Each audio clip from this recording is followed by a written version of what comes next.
ओम नमो भगवते वासुदेवाय। तो आप लोगों का इस नए अध्याय में तृतीय स्कंद का 5वां अध्याय, नए अध्याय में आप लोगों का स्वागत है। अध्याय का नाम है श्री मैत्री मुनि से विदुर की वार्ता। पिछले चैप्टर में हम लोगों ने जाना था कि उद्धव जी प्रभास क्षेत्र से भगवान के पास से आए। अंतिम समय में जब भगवान इस धरा जगत से जा रहे थे, विदुर के पास आए और पूरी रात्रि एक छड़ की तरह से बिताई। दोनों ने भगवान की बात स्मरण, हम लोगों ने पढ़ा था ना कि एक छड़ की रात्रि लगी भगवान के ही स्मरण में, यानी कि दोनों लोग भगवान के बारे में बात करते रहे। लेकिन वो परम गुही ज्ञान जो भगवान ने दिया था वो ज्ञान नहीं दिया उद्धव जी ने, क्योंकि भगवान के द्वारा आदेशित थे कि उद्धव जी जाएंगे नर नारायण ऋषि के पास बद्रिकाश्रम, और मैत्रेय मुनि से विदुर ने ये कह दिया था उद्धव जी ने कि मैत्रेय मुनि से कह दिया है कि मैत्रेय मुनि विदुर जी को इस ज्ञान को देंगे, क्योंकि मैत्रेय मुनि आदेशित हैं भगवान के द्वारा, तो वो ज्ञान आपको विदुर महाराज देंगे। विदुर कहीं दूर नहीं है, इस तरीके से उद्धव ने कहा। तो कहने का ये मतलब है और भगवान की सब बात हुई, लेकिन वो ज्ञान नहीं दिया जो भगवान के द्वारा, क्योंकि आदेशित थे मैत्रेय जी, इसलिए। तो कल हम लोगों ने चैप्टर के लास्ट में हम लोगों ने जाना कि यमुना नदी के तट से विदुर जी कहाँ गए, आपके यहाँ पर गंगा नदी, हरिद्वार, गंगा नदी के किनारे जहाँ मैत्रेय मुनि हरिद्वार में बैठे थे वहाँ पर गए। तो सुनते हैं 5वें अध्याय का पहला श्लोक। श्री शुक उवाच द्वारिधुनुद्ध्या शुभा करुणाम मैत्रेयमासीन मगाध बोधम छत्ताप सत्याच्युत भाव सिद्धा पप्रच सौशील्य गुणाभितृप्तः। तो क्योंकि यहाँ पर बताया जा रहा है, श्री सुखदेव गोस्वामी परीक्षित महाराज को भागवत सुना रहे हैं, तो वो क्या कह रहे हैं, सुखदेव जी कहते हैं परीक्षित महाराज को बता रहे हैं कि द्वारिधुनद्ध्या ऋषभा करुणा। तो कहाँ पर द्वारी, किसका द्वारी, धुनद्ध्या नदी का। धुनद्ध्या नदी यानी कि सरस्वती नदी, जो दिव्य गंगा मैया, जो दिव्य हैं गंगा मैया, जो क्या है, ऋषभा यानी कि श्रेष्ठ हैं कि, और वो जो गंगा नदी है वो बहुत पवित्र नदी है, और वो तीनों लोकों से होती हुई आई हैं, जो स्वर्ग लोक की है, देवताओं की है। तो वो कह रहे हैं कि वो गंगा मैया उनके किनारे पर वो बैठे हुए हैं आपके मैत्रेय मुनि। तो इसलिए सुखदेव गोस्वामी बता रहे, इस तरह कुरुवंशियों में सर्वश्रेष्ठ विदुर सर्वश्रेष्ठ थे कुरुवंशियों में।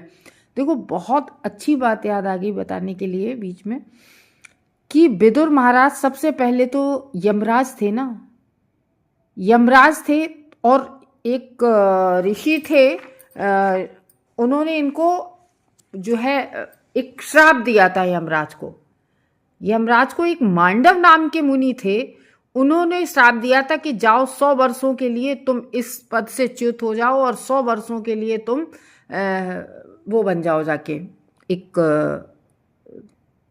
मतलब जिसको कहते हैं कि निम्न उसमें जाओ। लेकिन क्या होता है कि विदुर महाराज ने भक्ति की। ऐसे कई हमें उदाहरण शास्त्रों में मिलेंगे कि भक्ति करके वो सब उनका जो श्राप है वो श्राप विनष्ट हो जाता है। जैसे कि विश्वामित्र ने श्राप दिया था, एक गऊ की रक्षा करते थे रात भर, और एक बाघ आ गया और उन्होंने गऊ की रक्षा करते करते उस बाघ को मारना चाहा। बाघ का तो केवल कान कटा और गाय का जो है पूरा गला कट गया।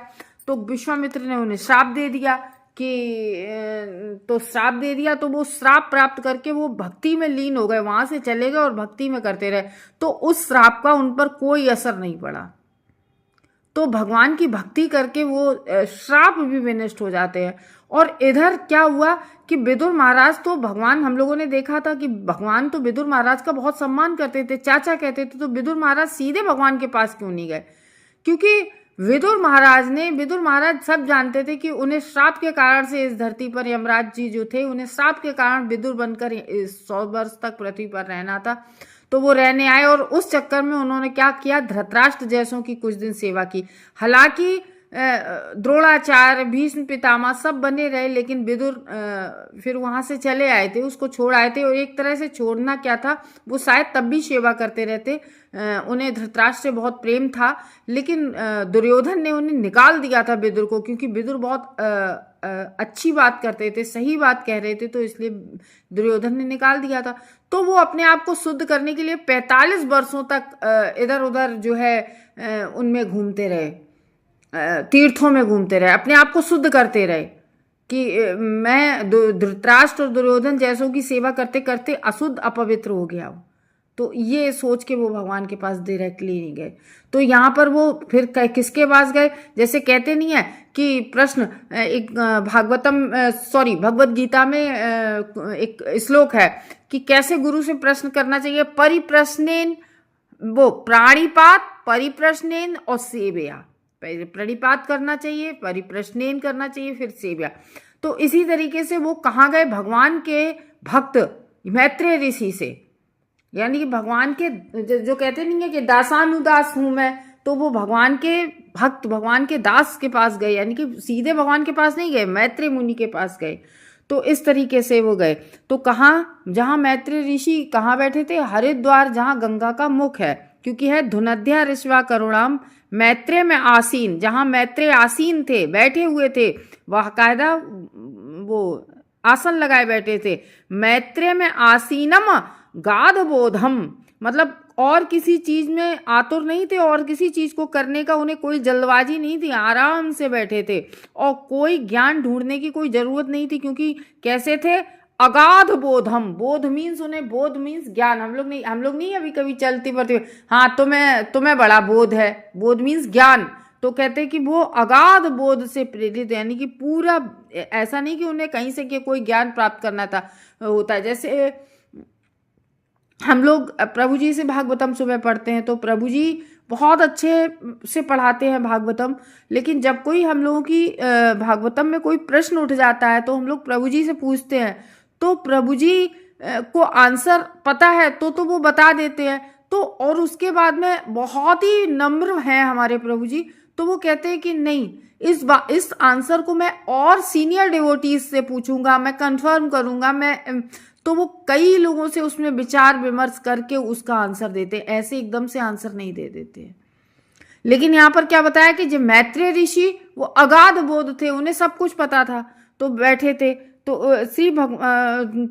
तो इस तरीके से कह रहे विदुर जो थे, जो कि श्री भगवान की भक्तिमय सेवा से भरपूर थे। और इधर विदुर जी भी देखो, मान लो ज्ञान तो बहुत है, लेकिन हमारे अंदर पात्रता नहीं है, तो विदुर जी ऐसे नहीं थे, पात्र व्यक्ति थे, इसीलिए भगवान ने कहा कि विदुर को देना ये ज्ञान।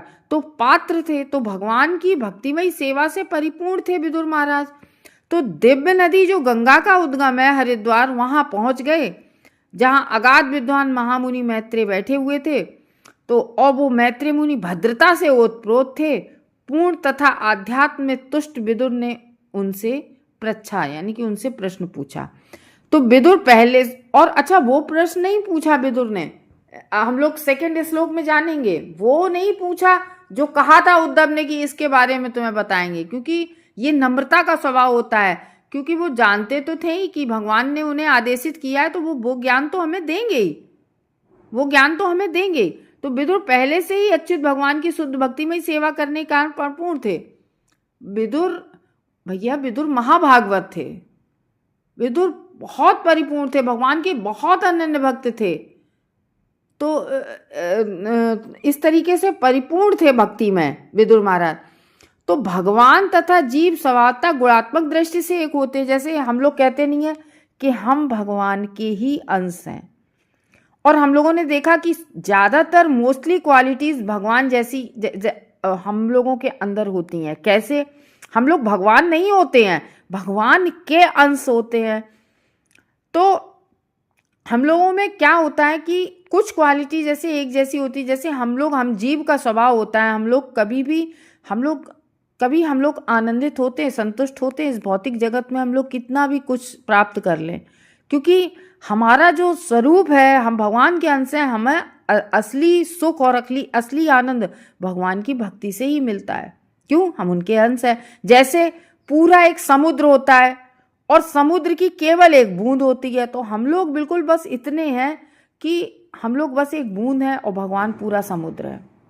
मतलब एक ये बता रहे हैं कि गुणात्मक दृष्टि से भगवान समुद्र क्या, भगवान तो पूरी सृष्टि भगवान में समाई हुई है, किंतु मात्रा की दृष्टि से भगवान किसी भी जीव से बहुत विशाल है। भगवान भाई पूरी सृष्टि उन्हीं की रची हुई है।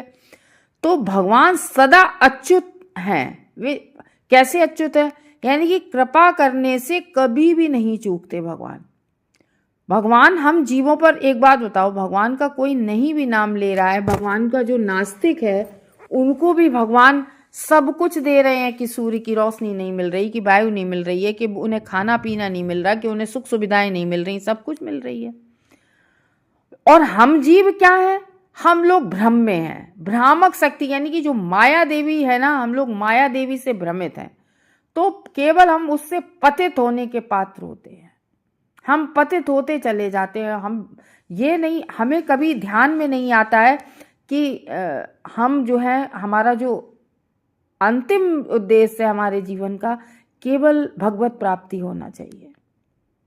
ऐसा नहीं कहा जा रहा है कि देखो हम लोगों का जो जीवन है, ठीक है ना, तो ये शरीर है, तो शरीर है तो भौतिक आवश्यकताएं होंगी ना, और भौतिक आवश्यकताएं हैं तो उन्हें पूर्ति के लिए हाथ पैर चलाने पड़ेंगे ना, करना पड़ेगा। लेकिन ये नहीं होना चाहिए कि अब हम उस पूर्ति के लिए, कि मेरे पास सिर्फ 2 कमरे का घर है, बगल वाले के पास बहुत बड़ा महल है, तो हमें दिन रात मेहनत करके उस महल में के जैसा घर प्राप्त करना है।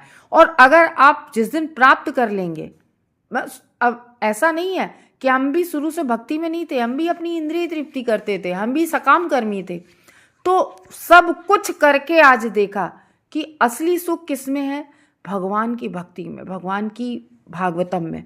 और ऐसा नहीं है कि हम भी भागवतम में बड़ा, आज ये है कि अगर भागवतम नहीं सुन पाते हैं तो मतलब भागवतम नहीं पढ़ पाते हैं, नहीं सुन पाते हैं, तो ये लगता है कि मेरा तो आज दिन ही खराब हो गया। मतलब एक बहुत कुछ अधूरा अधूरा सा, छूटा छूटा सा, और एक सुख और वो आनंद नहीं। और तो ऐसा नहीं है कि शुरुआत से ऐसा था, लेकिन शुरू में तो भागवत सुनने की इच्छा भी नहीं होती थी, नहीं सुनते थे, लेकिन पता नहीं कैसे उन अच्युत भगवान की अहेतु की कृपा हो गई। पता नहीं, बिना किसी कारण, हम तो बहुत तुच्छ थे, अहेतु की कृपा भगवान ने की, जो भगवान ने भागवतम सुनने में हमें बहुत आनंद आने लगा। ये भगवत कृपा से होता है। तो इस तरीके से इसमें कह रहे हैं कि हम लोग माया से पतित होने के, साफ लिखा है भागवतम, माया से पतित होने के पात्र होते हैं। विदुर पहले से ही अच्युत भाव होने के कारण, वैध रूप से श्री भगवान की भक्तिमय सेवा में निमग्न रहने के कारण बद्ध जीव के पतनशील स्वभाव को लांघ चुके थे विदुर महाराज। जो हम लोग बद्ध जीव हैं, हम लोग नहीं लांघ पा रहे हैं, वो जो बिल्कुल हम लोग नहीं लांघ पा रहे हैं, क्योंकि माया के प्रभाव में आ जाते हैं ना, रजोगुण में आ जाते हैं हम लोग हमेशा सतोगुण में कहाँ रह पाते हैं। रजोगुण तुरंत आ जाता है, नहीं कोई मन की पूरी हुई, क्रोध भी आ जाता है, तो इस तरीके से रजोगुण में आ जाते हैं। तो हम लोग वो पार नहीं करके, लेकिन विदुर महाराज बिल्कुल हमेशा के लिए, एक बात बताओ, राज्य मंत्री होते हुए भी, और उन्होंने केवल भगवत शरण प्राप्त कर ली। तो अच्युत, ये जो अवस्था होती है वो अच्युत सिद्ध भाव वाली अवस्था होती है। तो भक्ति द्वारा सिद्धि प्राप्त, जो भक्ति करता है, भक्ति द्वारा सिद्धि प्राप्त अवस्था होती है। इसलिए जो कोई भगवत भक्ति में लीन रहता है वह मुक्तात्मा है।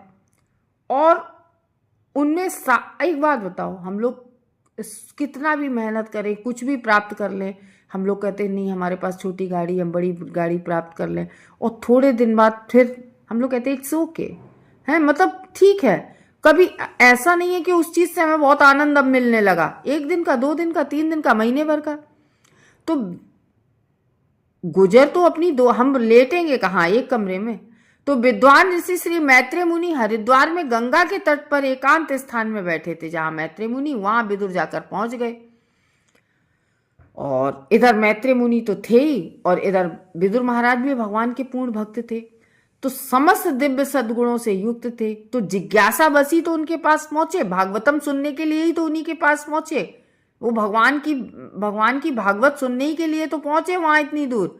नहीं अपना नहीं कहते कि अपना वृंदावन में अपने रमे रहते, तो किस लिए पहुंचे वहां पर गंगा के तट पर मैत्रेय मुनि के पास? भगवान की कथा सुनने के लिए। तो अब पहुंच तो गए, अब पूछा क्या? अब पहला क्वेश्चन, पहले क्या पूछना है? विदुर अब बोलते हैं, सेकंड श्लोक में कह रहे हैं, विदुर उवाच सुखाय कर्माणि करोति लोको न तय सुखम वान दुपारमंबा विंदेत भूयस्तत एव दुःखम यदत्र युक्तम भगवान वेद वदेन। तो विदुर ने कहा सुखाय कर्माणि करोति लोके। बहुत बढ़िया क्वेश्चन, यानी कि विदुर ने वो चीज नहीं पूछी कि क्या जो पूछना था, क्या पूछना था? ज्ञान परम स्वात्मम प्रकाशम, भगवान का वो ज्ञान जिससे भगवान स्वयं को प्रकाशित करते हैं। भगवान का क्वेश्चन पूछना था, भगवान का जो जन्म है और भगवान का अजन्मा होना और उनका जन्म लेना, ये दोनों बातें, ये ज्ञान ग्रहण करने के लिए पूछा था। और वही उसी ज्ञान को बताने के लिए जो भगवान ने अपने अजन्मा और जन्म इनके बारे में सब पूरा डिस्क्राइब उनको किया था, मैत्रेय ऋषि और उद्धव को। तो जाके ये नहीं पूछा ये क्या, ये क्यों, ये नम्रता का स्वभाव था विदुर के अंदर कि ये जो भगवान ने दिया है, वो तो आदेशित किया है, वो तो हमें ये बताएंगे। तो जाते जाते एकदम ये नहीं पूछा। हम लोगों को भी ना इससे ये क्या ग्रहण करनी चाहिए कि अभी कभी वही है ना कि परिप्रश्नेन है सेविया, प्रणिपात परिप्रश्नेन सेविया, मतलब किसी से क्वेश्चन, किसी गुरु से ऐसे नहीं पूछना चाहिए देखें इन्हें आता है कि नहीं आता है। ये वैष्णव के प्रति बहुत बड़ा अपराध बन जाता है, बहुत बड़ा। और इस अपराध मतलब ये बहुत बड़ा अपराध माना जाता है। तो यहाँ पर ये कह रहे हैं कि वो पहुंचे और क्या पूछ रहे हैं? विदुर ने कहा, हे महर्षि, उनसे कहा मैत्रेय ऋषि से, हे महर्षि, इस संसार का हर व्यक्ति सुख प्राप्त करने हेतु सकाम कर्मों में प्रवृत्त होता है। देखो वो बात नहीं पूछी क्योंकि वो जानते हैं वो देंगे। तो कह रहे हैं कि हम लोगों के लोक कल्याण के लिए पूछा जिसमें हम लोग घिरे हुए हैं। तो ये क्वेश्चन हम लोगों के लिए है, बहुत ध्यान से सुनना। पूछ रहे हैं इस संसार का हर व्यक्ति सुख प्राप्त हेतु सकाम कर्मों में प्रवृत्त होता है। सकाम कर्म क्या? हम लोग इंद्रिय तृप्ति करते हैं, हम लोग कहते हैं चलो हमारा मूड डिस्टर्ब हो रहा है, चलो मनोरंजन के लिए एक मूवी देख के आते हैं। हम जब 3 घंटे मूवी देखते हैं, वो 3 घंटे तो हम भूले रहते, घर में आके जिस चीज में हम फंसे हुए होते हैं उसी में फंस जाते हैं। हम 3 घंटे के लिए क्या मौज मार के आ गए। या कभी कभी कोई शराबी होता है तो वो कहता है उस बहुत दुख है, बहुत परेशानी, चलो शराब पी लेते। तुम नशे से धुत हो गए, शरीर तो बर्बाद किया, उसके बाद में जब नशा छूटा फिर उसी में संलग्न हो गए।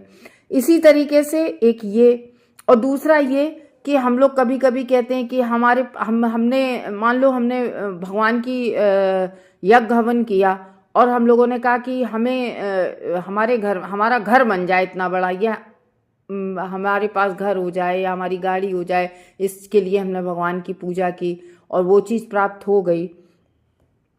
तो वो उससे हमें क्या सुख मिलता है? सकाम कर्मों में हम लोग उसी में तो प्रवृत्त बने रहते हैं। हम लोग आज भौतिकता में इसीलिए तो प्रवृत्त है, मेरे पास और बड़ा घर हो जाए, मेरे पास और बड़ी गाड़ी हो जाए, मेरा लिविंग ऑफिस स्टैंडर्ड उठ जाए, यही सब में तो प्रवृत्त रहते हैं सुख प्राप्त करने के लिए। किंतु उसे ना तो तृप्ति मिलती है और ना ही उनके दुख में कोई कमी आती है। तो ना हम जो सोचते हैं हम बहुत रुपए कमा लें तो हमारे दुख में कमी आ जाएगी, क्या हमारे दुख में कमी आती है? और ना हमें कभी तृप्ति मिलती है, हम और कमा ले कभी तृप्ति मिलती है। विपरीत इसके ऐसे कार्यों से दुख में ही वृद्धि होती चली जाती है। दुख कैसे?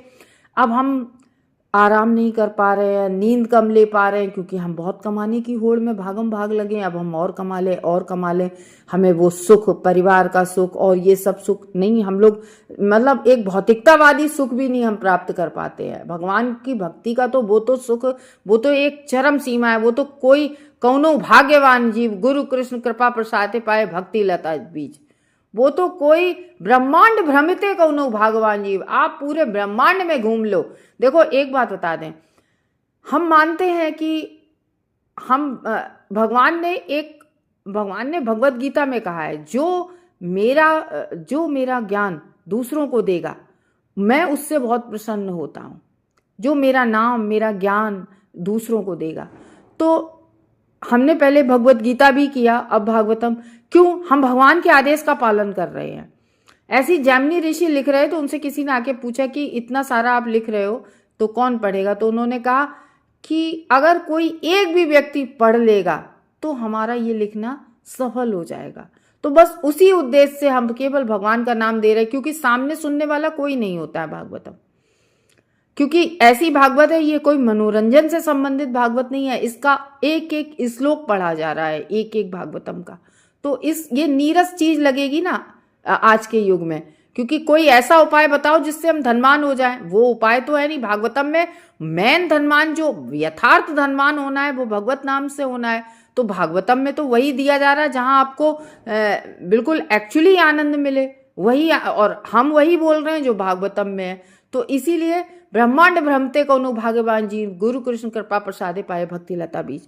तो कह रहे हैं कि इसलिए वो विदुर महाराज यही क्वेश्चन पूछ रहे हैं हम लोगों के लिए। तो जो भागवत पढ़ेगा उसे ही ये क्वेश्चन पता चलेगा। तो वो कह रहे हैं विदुर महाराज, ऐसे कार्यों में लोगों की दुख ही बढ़ रहा है। लोग सकाम कर्मों में लगे हैं, दिन रात लगे हैं, इससे उनका दुख ही बढ़ रहा है। इसलिए कृपया करके इसके विषय में हमारा मार्गदर्शन करें कि असली सुख के लिए कोई कैसे रहे। तो वो ये पूछा है क्वेश्चन विदुर महाराज ने कि व्यक्ति सकाम कर्म करता है, फिर भी देखो हम लोग सुख की इच्छा सभी लोग करते हैं, सुख प्राप्ति करने के लिए इतना प्रयास करते हैं। सुख तो मिलता नहीं है और दुख जाता नहीं है, दुख की निवृत्ति हो नहीं रही है और सुख प्राप्त हो नहीं रहा है, और फिर भी दिन रात लगे हुए हैं। तो इसका इन सब का क्या उपाय है, वो पूछ रहे हैं विदुर महाराज।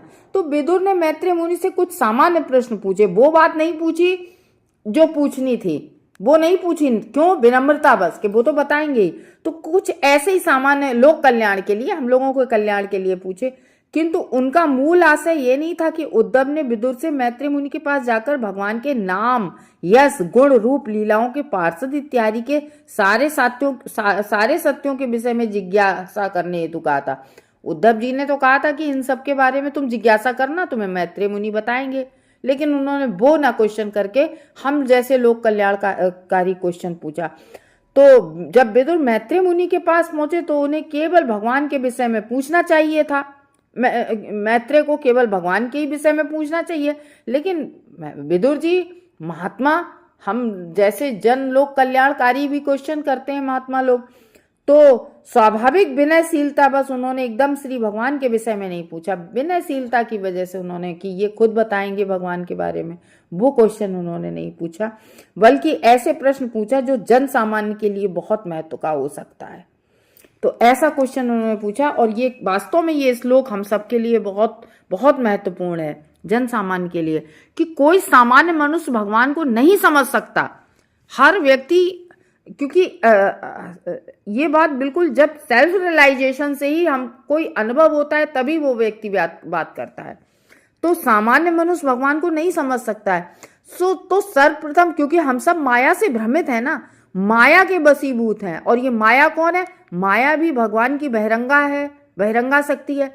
तो हम लोग माया के बसूत अपने जीवन की असली स्थिति हमें जाननी चाहिए, जो माया के भ्रमवश नहीं जान पा रहे हैं।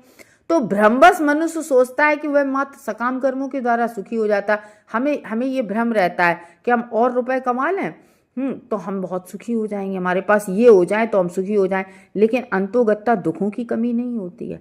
किंतु वास्तव में होता ये है कि मनुष्य कर्म तथा कर्मफल के जंजाल में और अधिक उलझता चला जाता है और जीवन की समस्या का कोई भी समाधान नहीं खोज पाता है।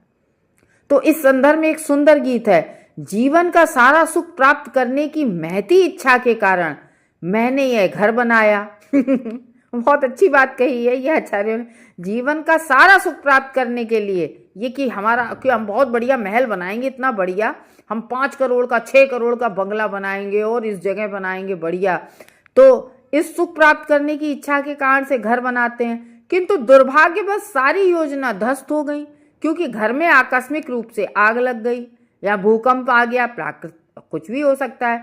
तो प्रकृति का नियम ऐसा होता है कि हर व्यक्ति भौतिक जगत में योजना बनाकर सुखी बनने का प्रयास करता है, किंतु प्रकृति का नियम इतना क्रूर है कि देखो, प्रकृति अगर भगवान हमें सुख देने होंगे तो हमें वो किसी भी तरीके से दे देंगे, कि यह उस योजना में आग लगा देता है, और अगर नहीं देना होता है तो हम प्रयास करके करते हैं तो भी उस योजना में आग लगा देता है। तो सकाम कर्मी जो होते हैं वो अपनी योजनाओं में सुखी नहीं रहता है, क्योंकि सुख तो भगवान ही देते हैं ना, दुख सुख, ना ही सुख के लिए उनकी निरंतर दौड़ धूप से उसे कोई तृप्ति मिलती है। और वो व्यक्ति दिन रात मेहनत करता है तो भी उसको जो है इससे तृप्ति नहीं मिलती है।